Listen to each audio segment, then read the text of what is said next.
Pra vocês terem uma ideia, o governo americano tem protocolos para lidar com coisas como contato extraterrestre. Por quê? Quer dizer que o governo americano está assumindo que existem extraterrestres? Não. Mas e se aparecer?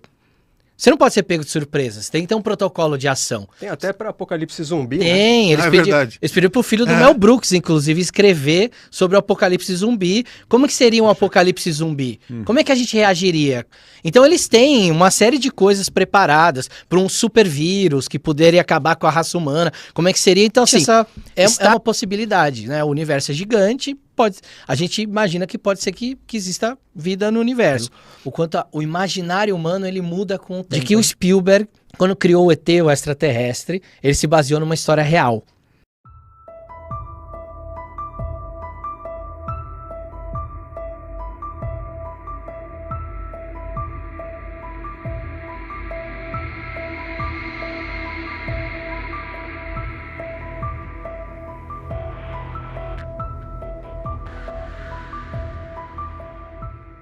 Qual que é a visão que vocês têm do tema extraterrestre? O que vocês já estudaram? O que vocês acham que tem de mais interessante aí? O que tem de robusto? O que vocês acreditam? Então eu queria começar por esse tema aí. Bom, vamos lá. Se você já tem coragem de ligar lá na ONU, o escritório dela para perguntar. Cara, vamos começar por esse lance da ONU, porque o que acontece?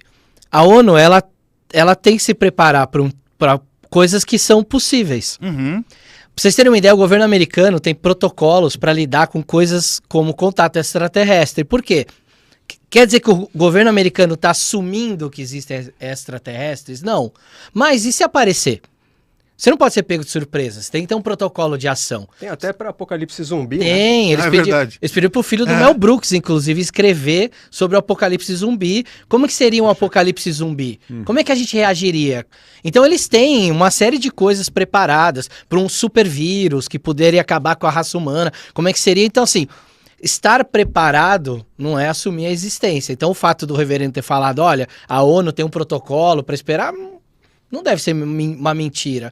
Os caras estão preparados. Se acontecer alguma coisa dessa, como é que reage? Não dá pra chegar, ligar pro Bruno. E aí, Bruno, o que a gente resolve agora? Imagina lá o Putin ligando lá pro Biden. E aí, o que a gente faz aí? A gente não esperava por isso. Então, existe essa... É uma possibilidade, né? O universo é gigante. A gente imagina que pode ser que exista vida no universo. Agora, falando da gente, né? Vida no universo existe. Sim, existe aqui pelo menos, né? Pelo menos aqui. E uns caras que estão na estação espacial lá. Mas o que a gente... Eu como veio desse meio espírita, esotérico, a gente vem meio pré-programado já para acreditar que existe vida em outros planetas, principalmente por causa daquela frase de, cara, o universo é muito grande. É impossível que num espaço tão grande não tenha vida. Seria um baita desperdício de espaço. E aí eu sempre tive essa crença, não, os caras existem, devem existir. Essas coisas que acontecem, Área 51, Varginha, essas coisas que aconteceram aí pelo mundo, são coisas que demonstram que existe. Mas depois eu fui estudar com um biólogo a origem da vida. E aí, cara, qual que é a treta dos biólogos com essa história de ET? A origem da vida são tantos fatores improváveis que se juntaram numa condição específica para que nascesse ali a primeira célula, a primeira forma de vida, que eles realmente se questionam de verdade. Será que existe vida em outro planeta? Porque teria que replicar, dentro do nosso modelo, que a gente acredita que é vida, teria que replicar as mesmas condições, os mesmos fatores, que são quase impossíveis. Então, é uma dúvida razoável de você falar, é grande, então legal, deve ter. Mas para gerar vida é muito difícil. Então é uma dúvida razoável dos caras da ciência. Pelo menos na forma de vida que a gente conhece. Se houver outro tipo de forma de vida, a gente não sabe. E até convido a galera que é espectadora e que gosta acredita em extraterrestre e tudo, de dar uma olhada na biologia e ver o quanto é difícil essa questão de gerar vida. Porque isso tem que gerar, de algum jeito, uma dúvida razoável na pessoa. De falar, opa, pode ser também que talvez não exista. Agora, vindo da gente, né? Eu vou falar da minha crença pessoal. Eu não acredito ainda, até que tem evidências e tudo, de que um ET viria pra cá numa nave espacial. Eu acredito muito naquela história do paradoxo de Fermi, que é aquele paradoxo que diz, se os caras forem iguais a gente, eles não acharam a gente porque a gente não achou ninguém. Se eles forem inferiores tecnologicamente do que nós, eles não teriam como achar a gente porque a gente não achou ninguém. E se eles forem muito superiores do que a gente tecnologicamente, nós seríamos formigas para eles. E aí por que você vai visitar um outro planeta para ver formiga? Você não vai. Você vai no zoológico para ver formiga? Não vai. Você vai ver elefante, leão. A formiguinha não te interessa. Então, talvez para eles isso não interessa. Agora, não fala assim da formiga, que é meu animal de poder, e tem formiga no zoológico. Tem formiga no zoológico. Tem. Mas você não paga o ingresso para ver a formiga. Não, tudo bem. Agora, o que tá mais próximo do que eu acredito? Que essas civilizações, esses seres, conseguem, de alguma forma, projetar a consciência deles. Ah, então legal, já gostei. Então você está começando a falar da ufologia espiritual. Que é uma ufologia mística. E por que isso faz um pouco mais sentido para mim? Os ufólogos não gostam muito, Não gostam né? muito. Não gostam porque o casuístico, né? Não gosta porque tira a graça do disco voador e tudo. Só que assim, se a gente pega a história da humanidade, a gente não tem registro de disco voador antigamente. Eu tava conversando isso outro dia com o Otávio.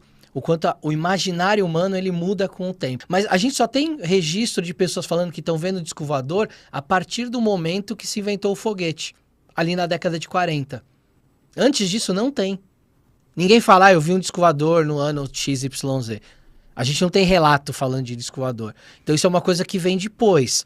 Agora, se os caras estão numa evolução, são evoluídos e conseguem projetar a consciência deles, não é mais fácil projetar a consciência que gastar bilhões de litros de combustível, construir uma nave para chegar em algum lugar? E aí por que essa possibilidade é mais plausível para mim? Porque na história da humanidade a gente tem registros disso.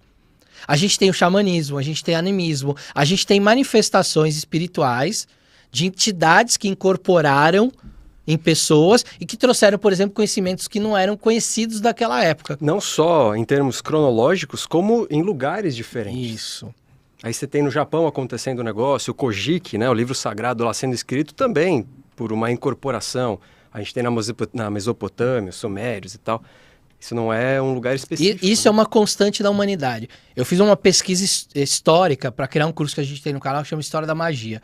Dentro dessa pesquisa, você vê que todos os livros sagrados, todas essas histórias sagradas da humanidade têm um espírito envolvido. E não precisa ir nem tão longe. A gente pega as coisas mais recentes, como a Blavatsky, o Crowley, e você tem lá uma entidade, uma superinteligência que conversou com o Crowley para ele trazer a Telema. Você tem lá um mestre espiritual que conversou com a Blavatsky para ela trazer... Um guru do Himalaia, inclusive. Um guru do Himalaia, inclusive. Que trouxe para Blavatsky toda essa ideia de uma espiritualidade nova, de um hermetismo unificado. Então você tem na história da humanidade essa recorrência. Então por que a gente tem isso documentado historicamente? Para mim, essa possibilidade faz mais sentido. Não sei se para você também. Eu concordo contigo. Eu tenho algumas pessoas de bastante confiança que alegam que tiveram contatos diretos, seja uma luz ou seja alguma coisa que viu mesmo. Mas aí o meu lado psicólogo fala mais alto e eu acabo olhando, mas tem algumas possibilidades aí. E eu acredito sim em contatos nesse sentido. Incorporações ou intuições ou mente a mente, como o Léo está descrevendo. Porém, Léo, eu quero que você conte, nem sei se podia, mas a história do filme. Qual do filme? Do Extraterrestre, do Spielberg. Ah, tá bom. Eu vou contar essa história. Eu fiz faculdade de publicidade e na faculdade que eu fiz esse curso, a gente tinha um currículo muito amplo. Então a gente estudava cinema, história em quadrinhos. E eu tinha um professor de cinema que o cara, ele antes de vir pro Brasil, ele é estrangeiro, ele nasceu em outro país.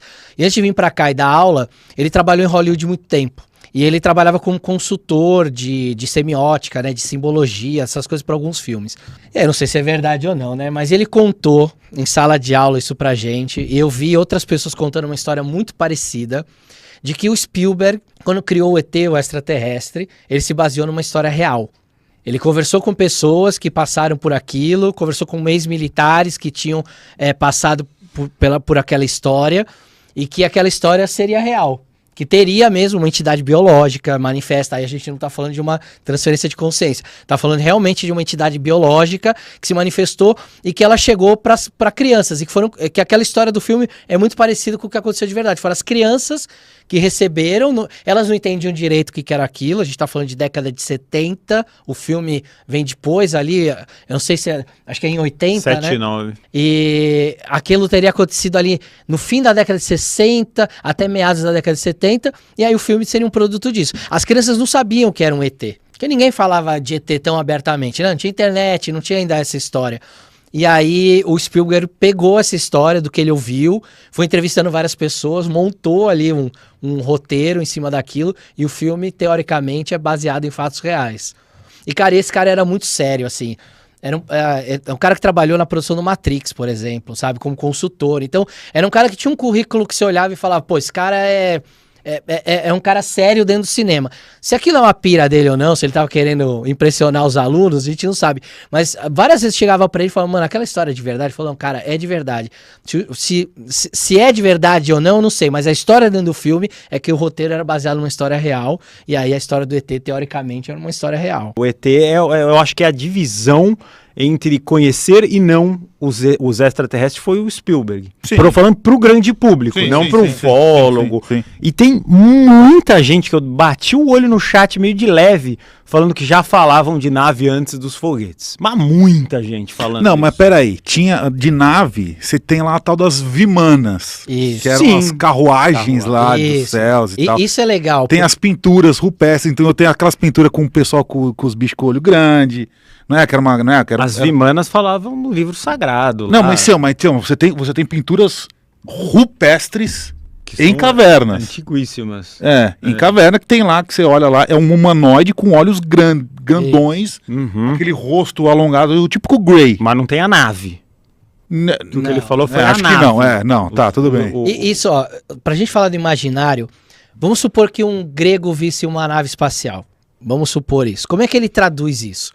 Ele não tem um arcabouço simbólico na mente dele de nada para traduzir uma nave. Sim. Então, você pega relatos gregos que você vê carruagens de fogo passando no céu. Uhum. Numa cultura, por exemplo, como a hinduísta, que você fala dos Vimanas, é um charuto voador. Uhum. A questão da nave, a gente começa a ter relatos de nave com formas simples quando a gente começa a ter contato com a aviação. Então, fim do século XIX, começo do século XX, mas nave do formato que a gente conhece hoje como disco voador, a gente só vai ter depois da invenção do foguete. O que isso traz pra gente? Traz duas possibilidades. Uma, de que os ETs só começaram a vir agora com nave espacial, porque falaram agora estão mais espertinhos, vão falar com eles. Ou a outra, talvez a projeção de um grupo de consciências que chegue no planeta, seja percebido por um médium, clarividente, alguém assim, como interpretando aquela massa energética através de uma vidência como um disco voador, porque é a forma que ele associaria, é a forma com que ele conseguiria traduzir aquela energia num símbolo que seria palpável para a época onde ele está. Então a gente vai ver pela história da humanidade essa mudança na descrição de como os discos voadores se comportavam.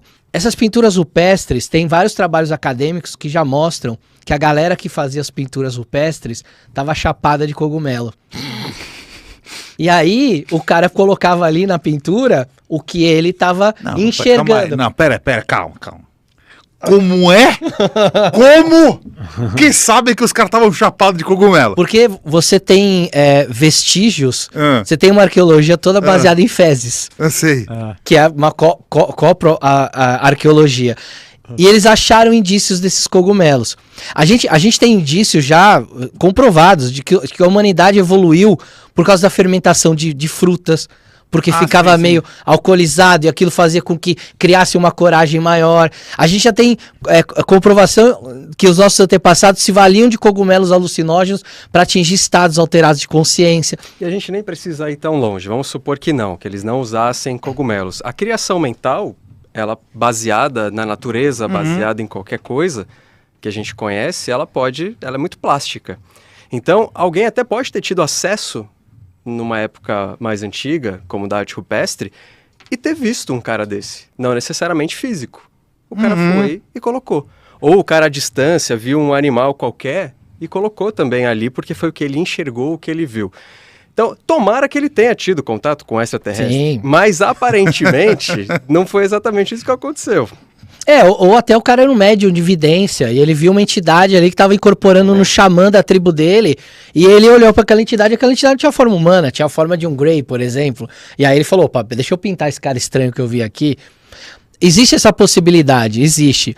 Mas a gente sabe que muitas das coisas que foram produzidas em caverna foram produtos de alucinação com cogumelo. Aquele lance da galera largar a mão, aquilo é o cara loucão lá, pegando a mão dele, pintando a caverna com a mão dele lá, deixando a mão, sabe, que você faz às vezes quando quando o sujeito tá louco na droga, ele faz qualquer coisa. Não, sim. Há essa chance. Tudo é possível. Tudo é possível.